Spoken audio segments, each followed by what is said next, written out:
Sa ngalan ng Ama at ng Anak at ng Espiritu Santo, Amen. ang pagpapala ng ating Panginoong Hesukristo, ang pag-ibig ng Diyos Ama, at ang makikipagkaisa ng Espiritu Santo naway sumainyong lahat. At sumaiyo rin.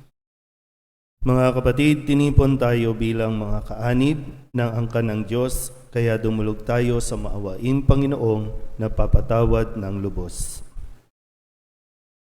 Sinugong tagapagpagaling sa mga nagsisisi, Panginoon, kaawaan mo kami. Panginoon, kaawaan mo kami. Dumating na tagapag-anyayang mga makasalanay magsisi, Kristo, kaawaan mo kami. Kristo, kaawaan mo kami. Nakaluklok ka sa kanan ng Diyos Ama para ipamagitan kami. Panginoon, kaawaan mo kami. Panginoon, kaawaan mo kami. Kaawaan tayo na makapangyarihang Diyos, patawarin tayo sa ating mga kasalanan at patnubayan tayo sa buhay na walang hanggan. Amen. Manalangin tayo. Ama naming makapangyarihan, ang pananampalataya, pag-asa at pag-ibig namin ay iyong dagdagan at gawin mong mahalin namin ang iyong mga kautusan upang sa mga pangako mo kami maging dapat makinabang sa pamamagitan ni Jesucristo kasama ng Espiritu Santo magpasawalang hanggan. Amen. Magsiupo na po ang lahat.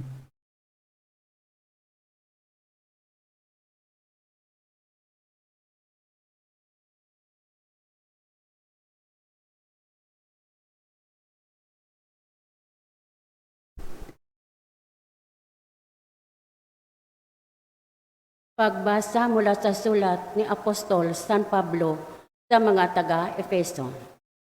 Sa wakas, magpakatibay kayo sa pamamagitan ng inyong pakikipag-isa sa Panginoon at sa tulong ng dakilang kapangyarihan niya.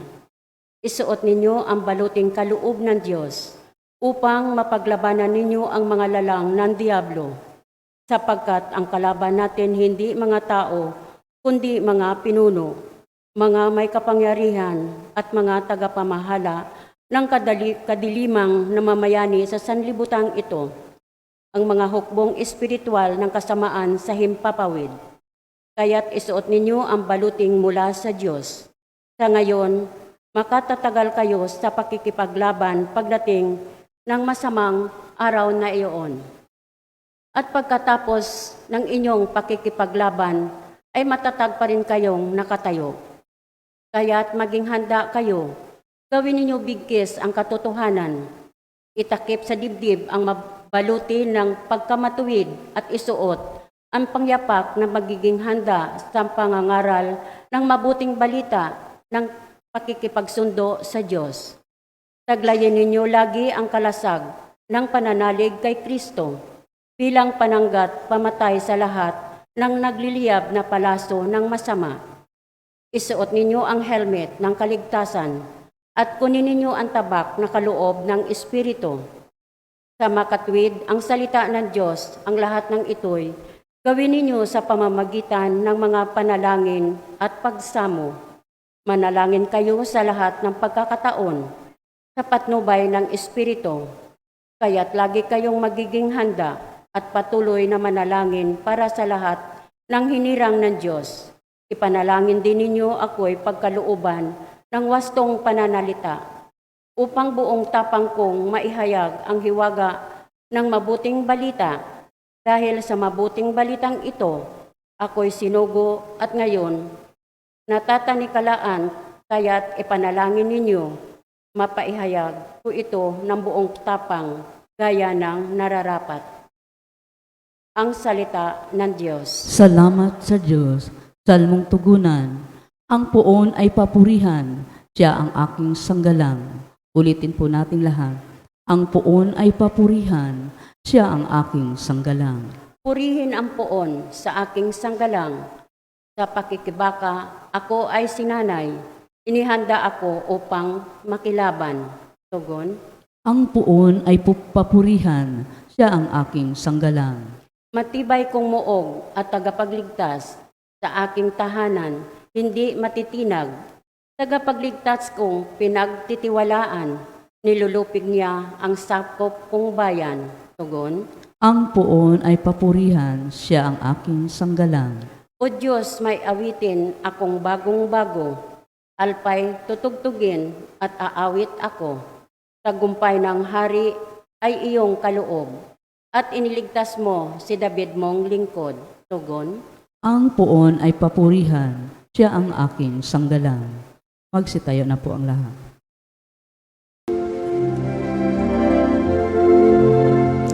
Hallelujah, hallelujah, hallelujah,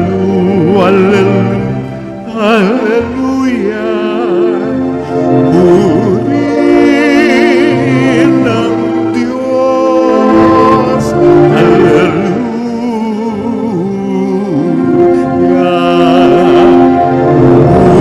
Purihin ng Diyos, hallelujah.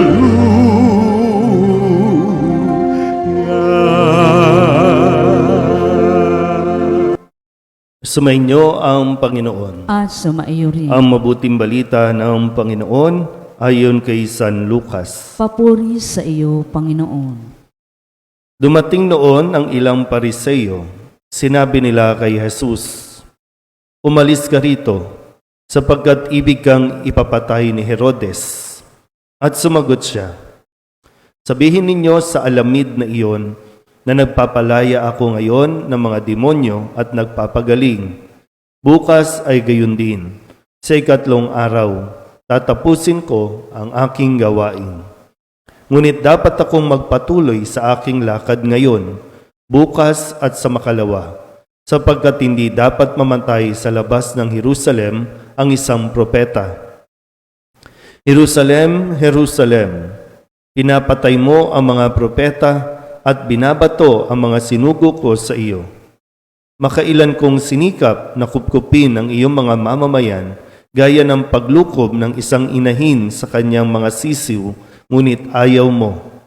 Kaya't lubos kang pababayaan. Sinasabi ko sa iyo, hindi mo na ako makikita hanggang sa dumating ang oras na sasabihin mo, pagpalain nawa ang dumarating sa pangalan ng Panginoon." Ang mabuting balita ng Panginoon. Pinupuri ka namin, Panginoong Heso Kristo. Magsiupo na po ang lahat. Isang magandang araw po sa inyong lahat.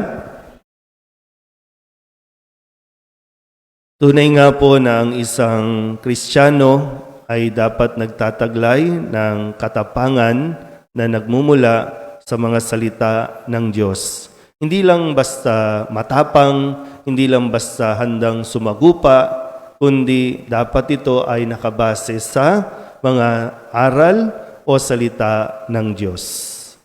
Tunay na Kristiyano ang ipinamalas at nais na ituro sa atin ni Kristo sa ating pong Ebanghelyo. Dahil kung napakinggan natin na mabuti sa kwento, sabi po ng mga Pariseyo, gusto siyang ipapatay ni Herodes. Ano bang ginagawa o ginawa ni Jesus para ipapatay ni Herodes? Ang sabi naman dito, nagpapagaling siya, nagpapalayas ng demonyo, pero kahit na mayroon ng banta sa kanyang buhay, sa kabila ng mga kabutihan na kanyang ginagawa, tuloy pa rin siya. Hindi nagpapatinag at hindi magpapapigil dahil lamang sa mga pananakot, dahil lamang sa pagbabanta. Minsan sa termino natin ngayon, yung kahit na i-bash ka, basta't alam mo na ito ang tama, mabuti at ayon sa Diyos, hindi ka patitinag. Yung bang hindi magbabalat sibuyas. Dahil totoo naman, hindi lahat hindi lahat ma-appreciate ang ginagawa mo. Kaya nga, kahit maganda ang ginagawa mo, mayroong sasabihin sa iyo. Kahit maganda ang ginagawa mo, mayroong tututol o aayaw sa anumang kadahilanan. Pero dito, sabi ni Kristo, yung tunay na, ito yung katapangan na dapat nating matularan Yung tuloy lang. Kaya sabi niya, gagawa ako, tatapusin ko ang aking gawain ngayon, bukas, at sa susunod pa. Walang makapipigil.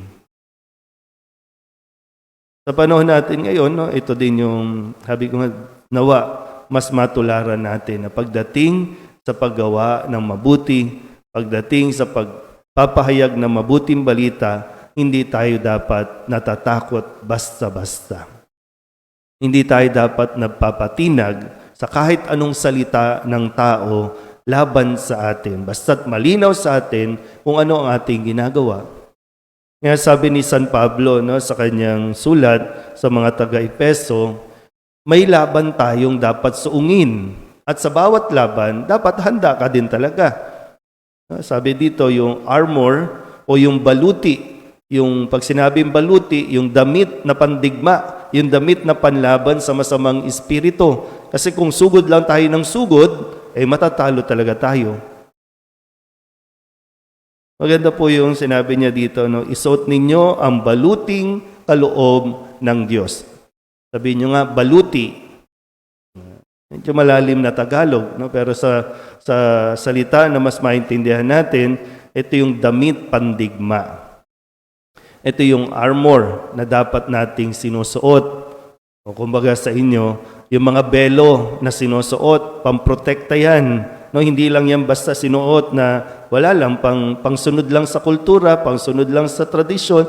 Yan din ay isang baluti na kapag suot mo yan, makikita ng demonyo, may panlaban ka. Yun nga lang, madalas, hinuhubad natin para makipaglaban. Parang mali, Dapat nga mas isuot kung mayroong masamang espiritu. Kaya lang, kung mayroon ng masamang espiritu, mas lalong tatanggalin. At anong gagawin natin? Makikipagbakbakan tayo ng salita, makikipagpalitan tayo ng mura, makikipagpalitan tayo ng maaanghang na salita. Lalo tayo natatalo. Ano ba yung mga baluti na sinabi sa atin? Sabi niya, yung big kiss. Ano yung big kiss? Yung panali, di ba? Yung panali. Big kiss ng katotohanan. Uy, okay ba kayo? Tulala na. Biria. Ay, walang magsisink in yan kung yung big kiss ng katotohanan. Tapos ang sabi niya, itakip sa dibdib ang baluti ng pagkamakatuwid. Sa dibdib, meron na sa bewang, meron na sa dibdib, isuot yung panyapak, yung sandalyas para handa sa pangangaral. At pakikipagkasundo sa Diyos.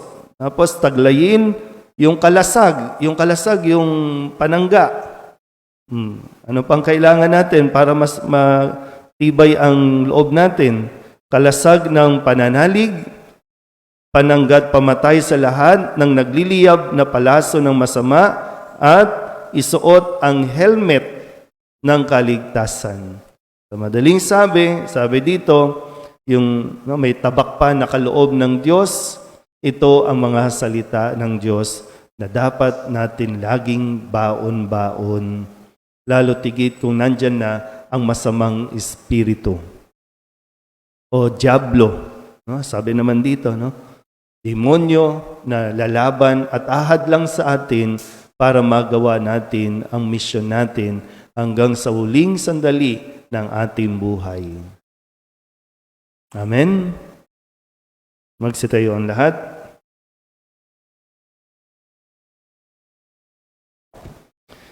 Manalangin tayo mula sa ating misyon na maging propeta ng mahabaging pag-ibig ng Diyos. Manalangin tayo sa Ama na gawin tayong tapat at matapang sa pagsasagawa ng ating mga tungkulin. Ang ating pong itutugon, Panginoon, dinggin mo ang aming panalangin. Panginoon, dinggin mo ang aming panalangin.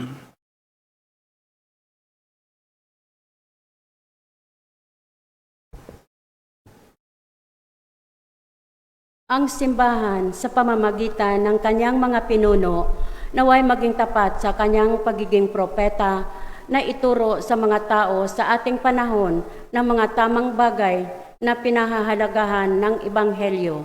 Manalangin tayo sa Panginoon. Panginoon, dinggin mo ang aming panalangin. Ang mga naghahangad at nagpapagal para sa isang magandang bukas, naway hindi panghinaan ng loob o maghinanakit dahil sa mga pagtuligsa at paglaban sa kanila, pagkos palakasin sila ng pag-ibig para patuloy na sumulong. Manalangin tayo sa Panginoon. Panginoon, dinggin mo ang aming panalangin. At tinawan tanggapin ng bukas sa loob ang salita ng Diyos gaano man ito kahirap o magbibigay lamang ng agam-agam para sa atin.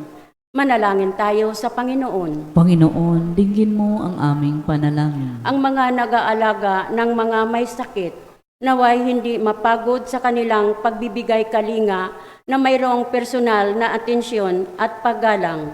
Manalangin tayo sa Panginoon. Panginoon, dinggin mo ang aming panalangin. Yaong mga yumao, naway gawing malinis ng mapagpagaling na biyaya ng Diyos. Manalangin tayo sa Panginoon. Panginoon, dinggin mo ang aming panalangin. Idulog din natin sa Panginoon ang ating mga personal na kahilingan at mga panalangin para sa ating mga pamilya. Ganon din ang mga kahilingan ng mga nanonood sa online. Lahat ng mga minsang pasasalamat, natatanging kahilingan at intensyon at mga kaluluwa na inihiling na ipagdasal sa misang ito.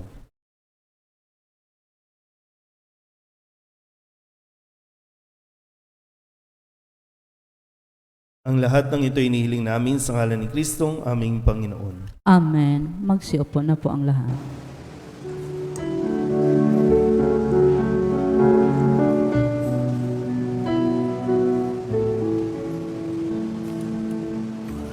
Alay namin aming buhay, bawat gala at lumbay, bawat pangarap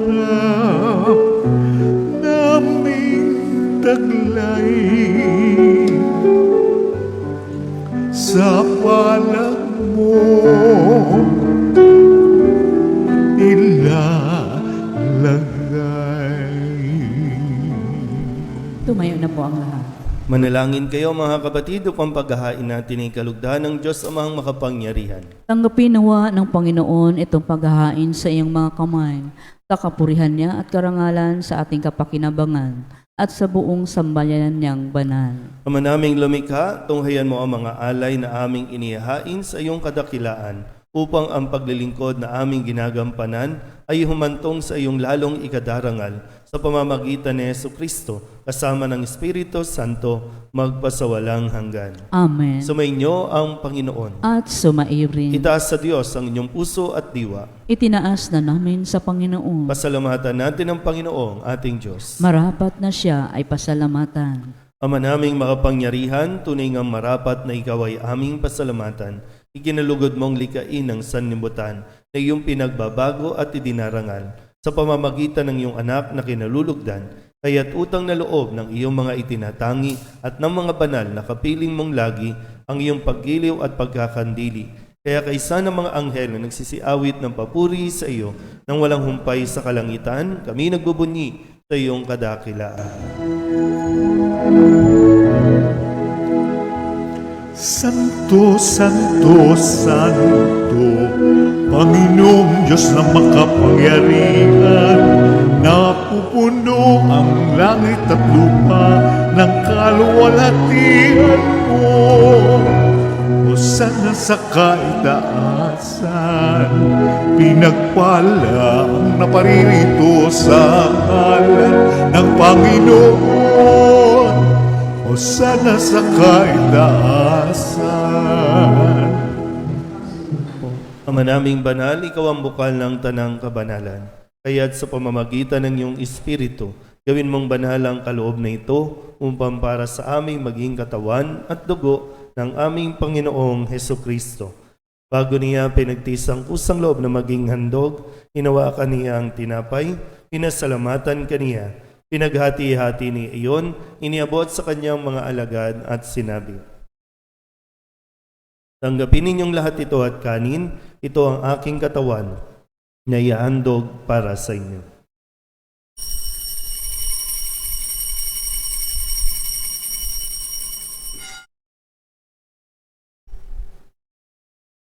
Gayun din naman, nang matapos ang hapunan, hinawakan niya ang kalis, muli kaniyang pinasalamatan. Iniabot niya ang kalis sa kanyang mga alagad at sinabi, tanggapin ninyong lahat ito at inumin. Ito ang kalis ng aking dugo, ng bago at walang hanggang tipan. Ang aking dugo na ibubuhos para sa inyo at para sa lahat, sa pagpapatawad ng mga kasalanan. Gawin ninyo ito sa pag-alaala sa akin.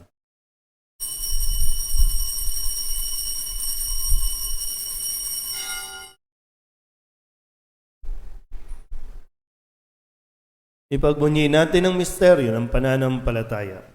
Si Kristo'y namatay, si Kristo'y nabuhay, si Kristo'y babalik sa wakas ng panahon. Ama, ginagawa namin ngayon ang pag-alaala sa pagkamatay at muling pagkabuhay ng iyong anak, kaya tiniaalay namin sa iyo ang tinapay na nagbibigay buhay at ang kalis na nagkakaloob ng kaligtasan.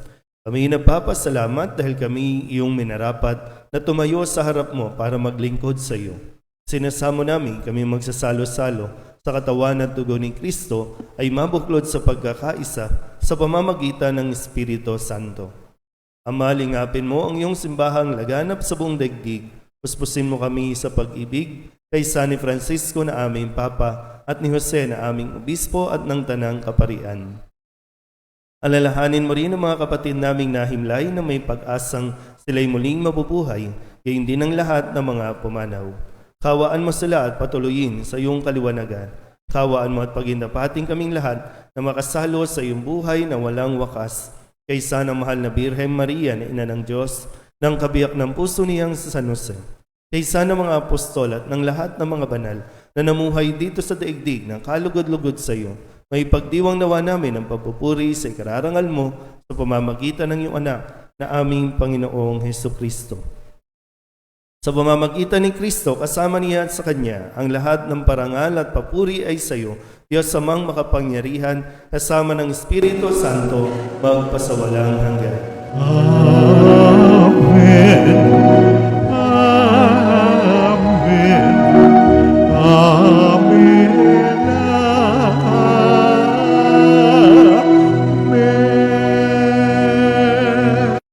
Kung kababaan loob tayong tumawag sa ating Panginoon na Ama namin.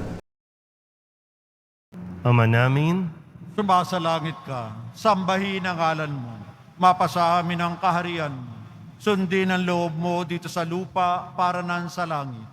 Bigyan mo kami ngayon ng aming kakanin sa araw-araw, at patawarin mo kami sa aming mga sala, para ng pagpapatawad namin sa nagkakasala sa amin, at huwag mo kaming ipahintulot sa tukso, at iadya mo kami sa lahat ng masama. hinihiling namin kami iadya sa lahat ng masama, pagkalooban ng kapayapaan araw-araw, iligtas sa kasalanan at ilayo sa lahat ng kapahamakan, samantalang aming pinananabikan ang dakilang araw ng pagpapahayag ng tagapagligtas naming si Jesucristo. Sapagkat iyo ang kaharian at ang kapangyarihan at ang kapurihan magpakailanman. Amen. Panginoong Jesucristo, sinabi mo sa iyong mga apostol, kapayapaan ang iniiwan ko sa inyo, ang aking kapayapaan ang binibigay ko sa inyo. Tunghayan mo ang aming pananampalataya at huwag ang aming mga pagkakasala.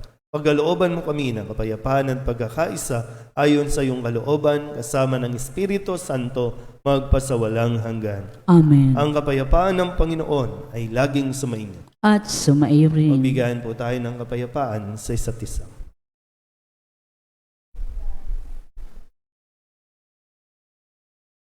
Kordero ng Diyos na nag-aalis ng mga kasalanan ng sanlibutan, maawa ka sa amin.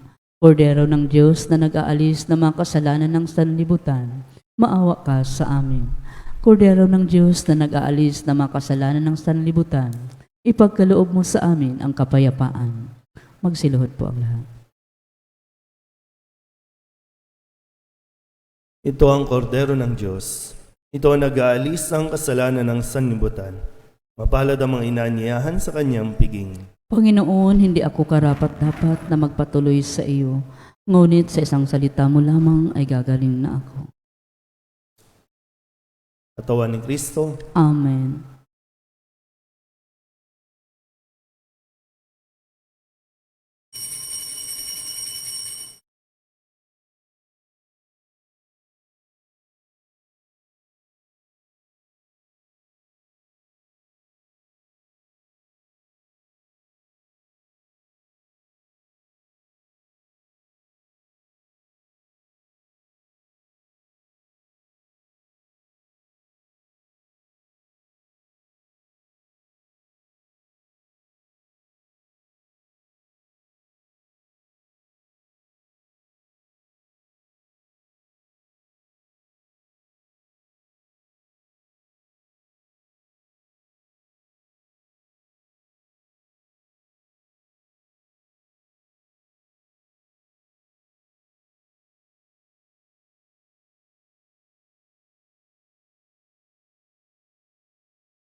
Di ba, Jesus ko, ikaw ang buhay, ang kaluluwa at katawan. Walang katulad na kaligayahan ang sa puso'y nararamdaman. Wala akong takot pagkat ikaw ay nariyan. Alam ko rin ako ay di mo pababayaan. Mayroon pa ba kaya akong dapat pangambahan maliban sa aking mga pagkukulang?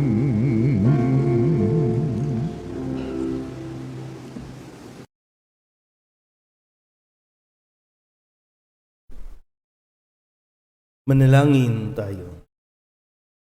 Ama naming mapagmahal, maging lubos nawa ang aming pakikinabang sa tinanggap namin sa piging mong banal, upang ang aming ginaganap ng lantaran ay siyang aming makamtang tunay sa pamamagitan ni Jesucristo kasama ng Espiritu Santo magpasawalang hanggan. Amen. Sumainyo ang Panginoon. At sumaiyo At rin. pagpalain kayo ng mga pangyarihang Diyos, Ama at Anak at Espiritu Santo.